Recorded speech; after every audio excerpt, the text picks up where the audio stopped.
গরমের ছুটি পড়ে গেছি, তাই বাড়ি থেকে খুব জোর তাগাদা হয়েছে, বেড়াতে যেতে হবে। কোথায় যাওয়া যায়? যাচ্ছি ডুয়ার্সে। তবে উঠলো বাড়ি তো কটক যাই, ট্রেনের টিকিট পাওয়া খুব মুশকিল। তো অনেক কষ্ট করে একটা ট্রেনের টিকিট পেয়েছি, কলকাতা ডিব্রুগড় স্পেশাল।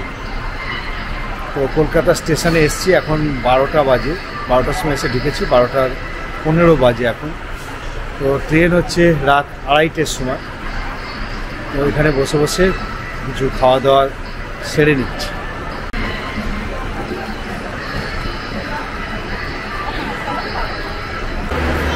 খাওয়া দাওয়া শেষ, এখন বসে আছি। সবে 1টা বাজে, এখনও 1.5 ঘন্টা বসে থাকতে হবে। কখন ট্রেন দেবে জানি না। রাত 2:30টার সময় ট্রেন ছাড়ার কথা। খানিক ঘুরপাক খেয়ে নিলাম, এসে আবার বসে পড়লাম। গরমেতে আর ভালো লাগছে না। এই আইসক্রিম নিয়ে বসেছে। আইসক্রিম নয়, অন্য জিনিস। কি জিনিস বলছে? প্রেজেন্টেশন লেখা আছে, প্রেজেন্টেশন ফ্রোজেন ডেজার্ট। কলকাতা স্টেশনে দোতলায় হচ্ছে রিটায়ারিং রুম আর waiting room. Upper class waiting রুমে গেলাম, এসি, কিন্তু বসার কোনো জায়গা নেই, ভর্তি হয়ে আছে। তাই প্ল্যাটফর্মের পাশেই আমরা বসে আছি। আমরা আছি 1 নম্বর প্ল্যাটফর্মে, ওদিকে 4 নম্বর প্ল্যাটফর্মে আমাদের ট্রেন দিয়ে দিয়েছে।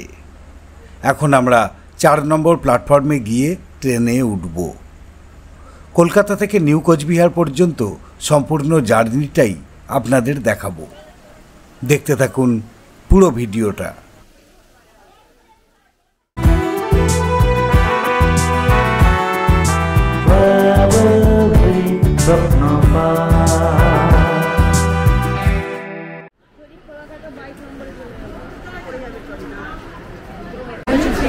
ট্রেন অনেকক্ষণ ধরেই দাঁড়িয়ে আছে, ঘন্টাখানেক দেখতে পাচ্ছি।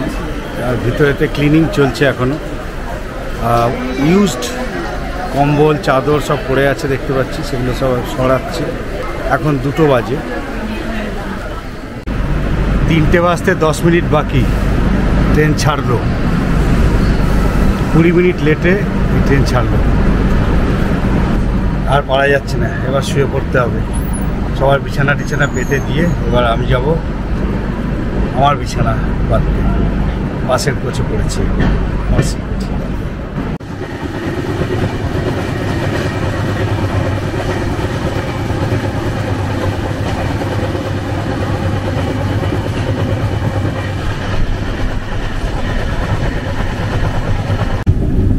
এখন ঘড়িতে সকাল 8:10।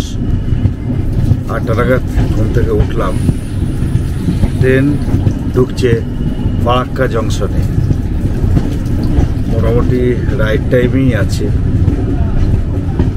রাত্রে ভালো ঘুম হয়নি, একই তো অনেক রাত্রেবেলা শুয়েছি। তারপরে নৈহাটিতে সব লোকজন উঠেছে, আলো জেলে অনেকক্ষণ ধরে হই হট্টগোল করেছে, যার ফলে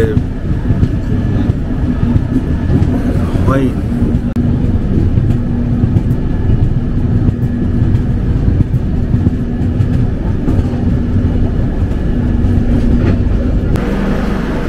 মিনিট 2-এর মতো দাঁড়াবার কথা এখানে।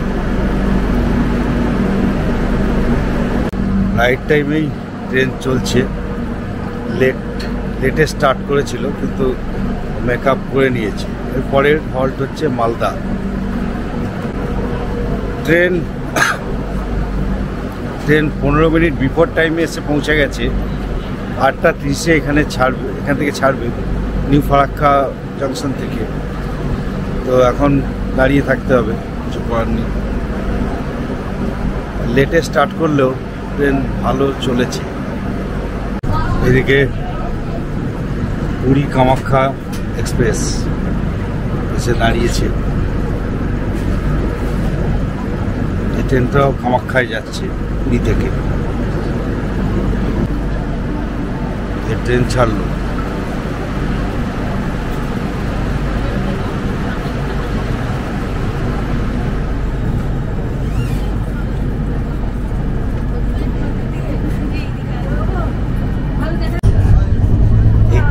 কোনো প্যান্ট্রি কার নেই, অনবোর্ড ক্যাটারিংও নেই, তবে হকার উঠছে টুকটাক।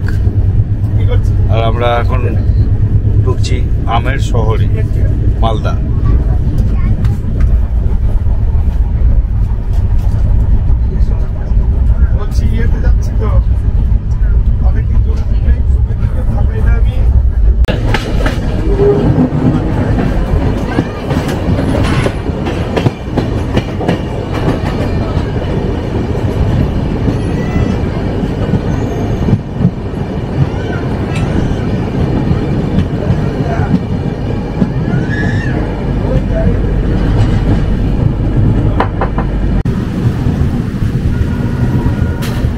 ট্রেন ঢুকছে Malda.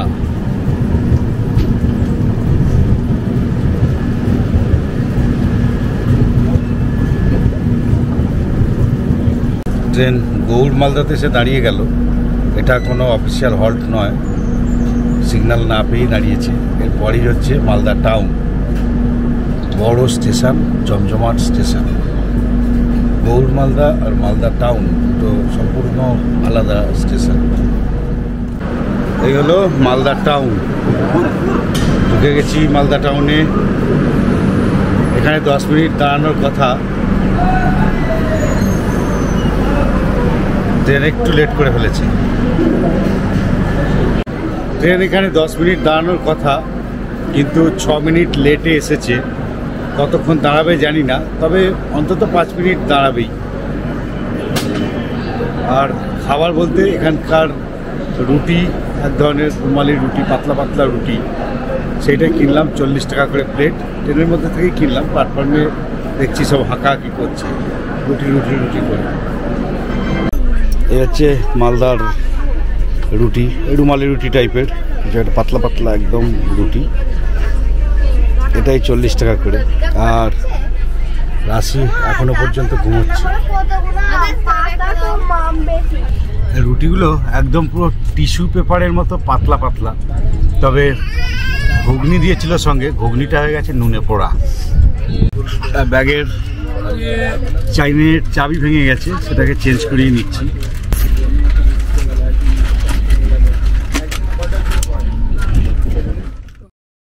Zero 5931 Kolkata Dibrugarh summer special ট্রেনটি কলকাতা স্টেশন থেকে সপ্তাহে একদিনই ছাড়ে। প্রতি সোমবার রাত 2:30-এ ছেড়ে ট্রেনটি মঙ্গলবার সকাল 6:30-এ ডিব্রুগড় পৌঁছায়। এলএইচবি কোচের এই ট্রেন যথেষ্ট পরিষ্কার পরিচ্ছন্ন। ট্রেনটির ছাড়ার সময় প্রতি বছর পরিবর্তিত হয়। কলকাতা ও ডিব্রুগড়ের মাঝে এই ট্রেনের 23টি হল্ট আছে। এই ট্রেনে 7টা স্লিপার কোচ, 6টা 3AC কোচ এবং 2টো 2AC কোচ আছে। কোনো ফার্স্ট ক্লাস কোচ নেই। ট্রেনের গড় গতি ঘন্টায় 48 কিলোমিটার। এই ট্রেন নিউ জলপাইগুড়ি স্টেশনে পৌঁছায় বেলা 1:45-এ। প্রতি বছর গরমের সময় টিকিটের বাড়তি চাহিদার কথা মাথায় রেখে এই ট্রেনটি চালানো হয়।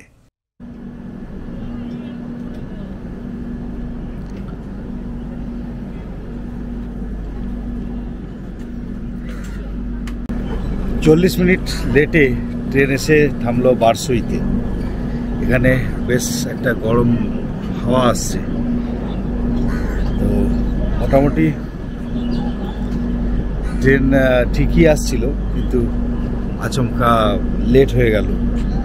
আমাদের কোচটা খুব ঝাঁকি দিচ্ছে, কোনো কারণে কিছু একটা সমস্যা আছে হয়তো।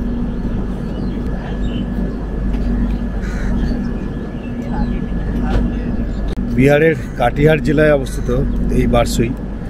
আমরা বিহারেতে ঢুকে গেছি ওয়েস্ট বেঙ্গল ছেড়ে। এরপর আবার আমরা ওয়েস্ট বেঙ্গলে ঢুকবো কিষানগঞ্জের পর। বারসই আর কিষানগঞ্জ এই রুটে দুটোই হচ্ছে বিহারের মধ্যে অবস্থিত।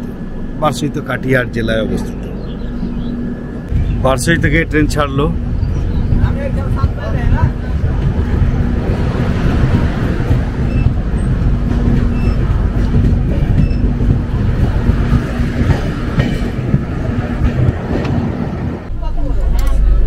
ট্রেনটা সকালের দিক থেকে বেশ ভালো আসছিল, কিন্তু এখন আবার সব ঝুলিয়ে দিয়েছে। সুদানি বলে একটা জায়গায় এসে 15 মিনিট ধরে দাঁড়িয়ে আছে।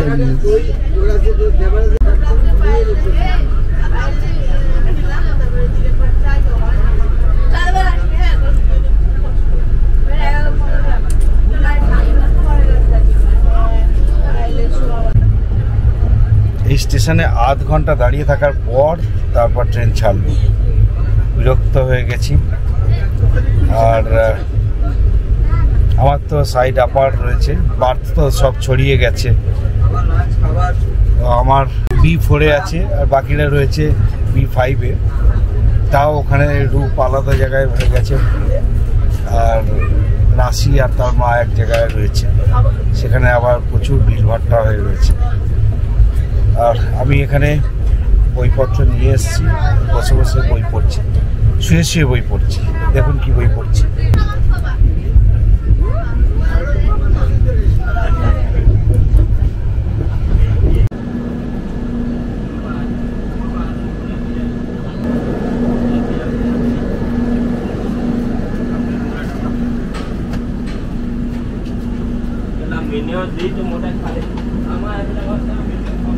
ডালখোলাতে এসে ট্রেন আবার দাঁড়িয়ে গেল। একদম যা তা রকম ভাবে এখন চলছে। মালদা পর্যন্ত বেশ ভালো এসেছিল, বিফোর টাইমে আসছিল। মালদার পর থেকেই ট্রেনটা এবার ঝোলানো আরম্ভ করলো। ডালখোলাতে অনেকেই নেমে গেছে দেখছি। ট্রেন ছাড়লো 1.5 ঘন্টা লেটে এখন ট্রেন চলছে। কখন পৌঁছাবো জানি না, হয়তো 6টা বাজবে।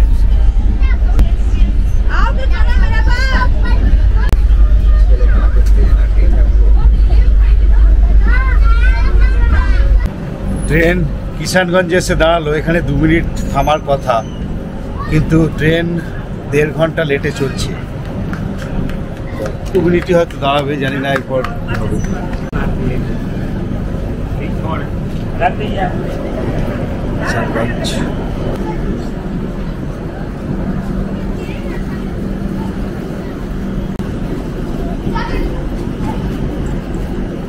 বারসইয়ের পরে ওয়েস্ট বেঙ্গলে একটুখানি ঢুকে আবার বিহারের মধ্যে ঢুকে গেছে। তো তার ফলে হচ্ছে এখন আমরা কিষানগঞ্জে রয়েছি, বিহারের মধ্যে আবার ঢুকে গেছি।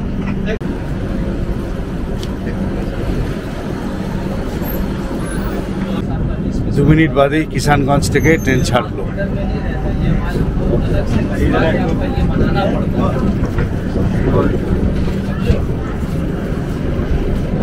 এখন 1টা বাজতে 10 মিনিট বাকি।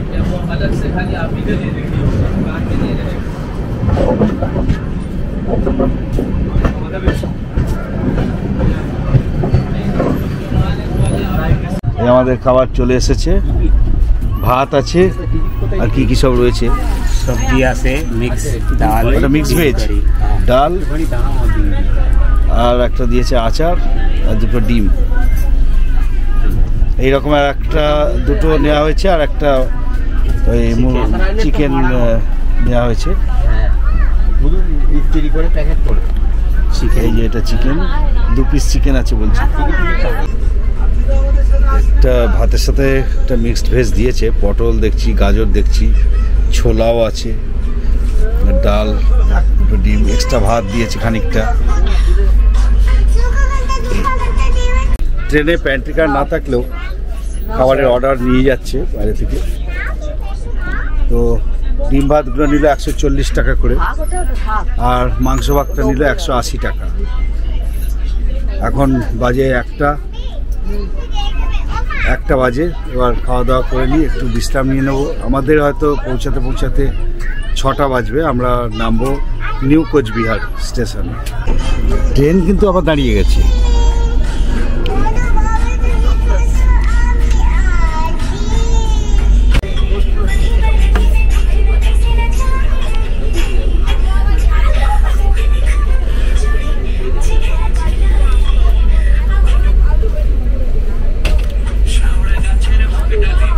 চলনসই খাবার, পচা নয়, এটুকুই হচ্ছে বলার। এই হচ্ছে গাইশাল রেল দুর্ঘটনা, মনে আছে নিশ্চয়ই।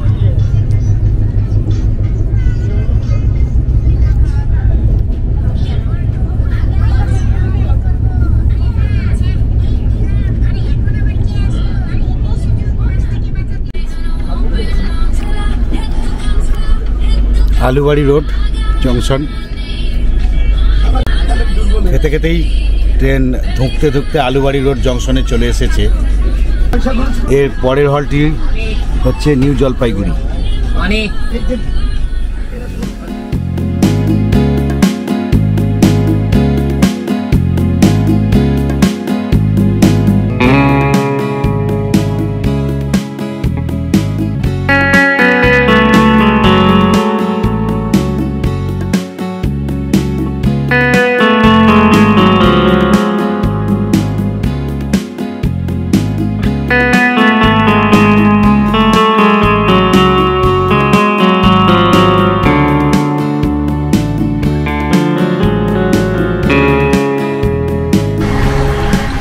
জলপাইগুড়ি এগিয়ে আসছে, আর পথের দুপাশে চা গাছও দেখতে পাওয়া যাচ্ছে।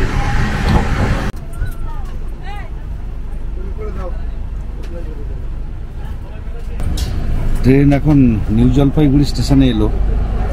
1:45-এ আসার কথা, 2:30-এর সময় এলো, 45 মিনিট লেট কিছুটা মেকআপ করেছে অবশ্য। ট্রেনের প্রায় খালি।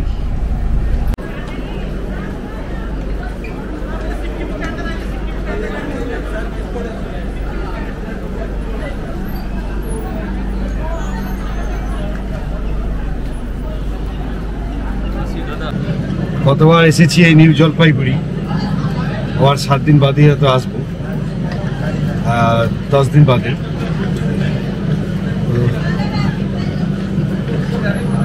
এর উপর দিয়ে যখন চলে যাই কিছুটা নস্টালজিক লাগেও পড়ে। ট্রেন এখানে 10 মিনিট দাঁড়াবে, তারপর ছেড়ে দেবে। দেখি এরপরে আবার কতটা মেকআপ করতে পারি। ট্রেন এনজেপিতে একদম ফাঁকা হয়ে গেছে, খালি। মাত্র কয়েকজনই রয়েছে ট্রেনেতে, তাদের মধ্যে আমাদের এখনো প্রায় 40 থেকে 50 মিনিটের মতো জার্নি রয়েছে। নিউ জলপাইগুড়ি থেকে ট্রেন ছাড়লো, আমাদের ডেস্টিনেশন হচ্ছে নিউ কোচবিহার। এর পরের হলটি হচ্ছে নিউ কোচবিহার, তবে সেটার ডিস্টেন্সটা অনেকটাই। নিউ জলপাইগুড়ি থেকে নিউ কোচবিহার 126 কিলোমিটার রাস্তা, আর যেতে প্রায় 3 ঘন্টা টাইম নেবে।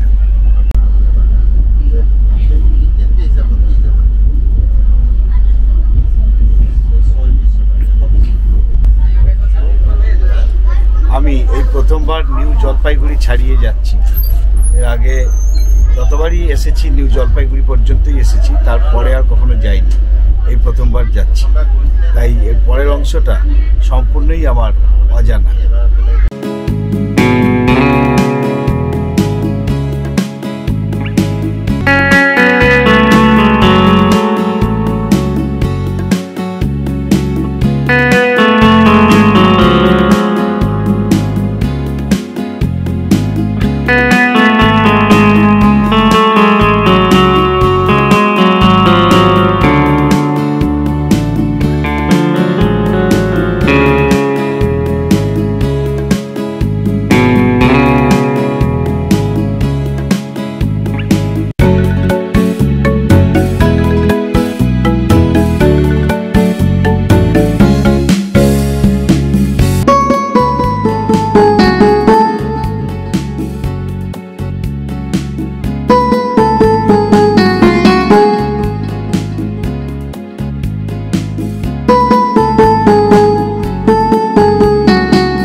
পার করলাম আমরা।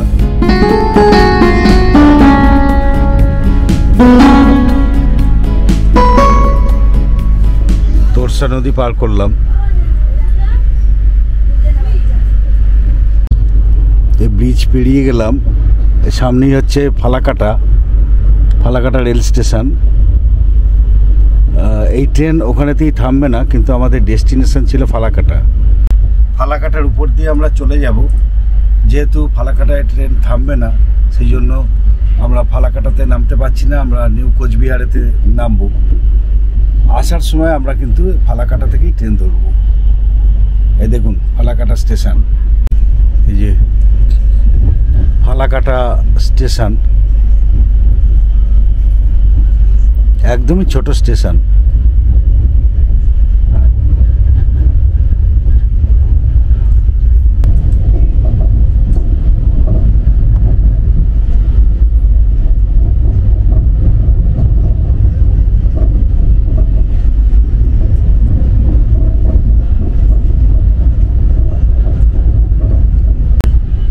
ফালাকাটা থেকে জলদাপাড়া যেতে হয়। যারা জলদাপাড়া যাবেন তারা এই ফালাকাটাতেই নামবেন। এটাই হয় সবচেয়ে কাছের স্টেশন। আমাদের ট্রেন লেট অনেকটাই মেকআপ করে ফেলেছে, আর 20 মিনিট লেট চলছে। আর জানি না কতটা মেকআপ করতে পারবে, ডিস্টেন্সও আর খুব বেশি নেই। ফালাকাটা থেকে নিউ কোচবিহার প্রায় 40 কিলোমিটারের মতো।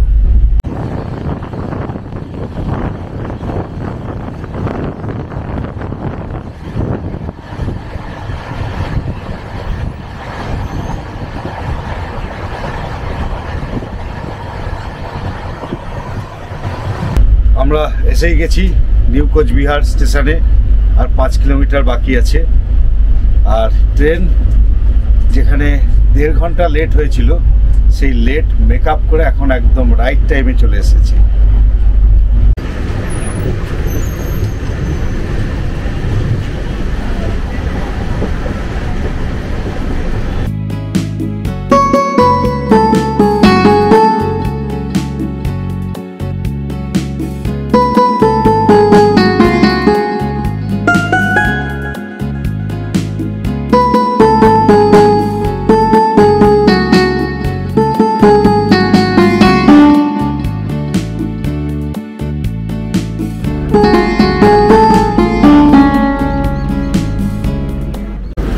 ছশো 96 কিলোমিটার রাস্তা, অর্থাৎ 696 কিলোমিটার জার্নি আমাদের শেষ হলো।